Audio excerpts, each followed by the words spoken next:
The Weatherman, very quickly. We had in the young man who has a brief performance in The Weatherman the other day, who's also in Kidulthood, who's also in About a Boy. About a Boy, Thank indeed. you. I love the way you just left me dangle there. It's your show, so I thought I'd let you run with it. Okay, so this is Gore Verbinski, he of Pirates of the Caribbean. Excellent. And The Ring. Looking forward to the part 2 of that. Demonstrating that he has a soul. And it's a story about Nick Cage as a horse-faced weatherman whose life is awful, his family's falling apart, his life's falling apart, everything's miserable, people throw fast food at him in the street. And that's the story of the film. And Nick Cage does the Nick Cage horse-faced, I'm miserable, everything's bad. He does it quite well.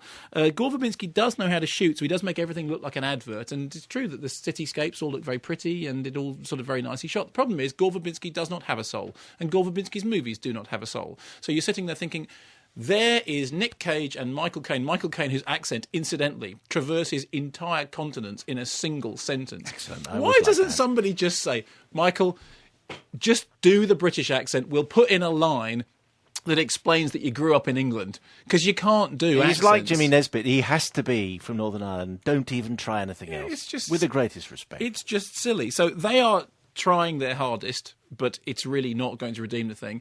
Gore Verbinski is trying to demonstrate that he understands families and he understands dads and he understands kids. And boy, he doesn't. There is some horribly misjudged stuff with Nick Cage and his daughter and Nick Cage and his son.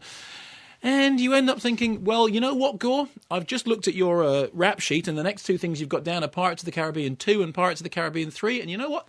Get back to it, because when you try and do real people and emotions and all that sort of stuff, you haven't got a clue. You're an android. You and Chris Columbus would have a lovely drink together because you could just tot up your accountancy stuff, but you have no soul. Your film has no. Please go back and do that nonsense with Johnny Depp doing his impression of which we're looking forward to. You're looking forward to it. I think it's and like everybody the end else. of civilization as we know it.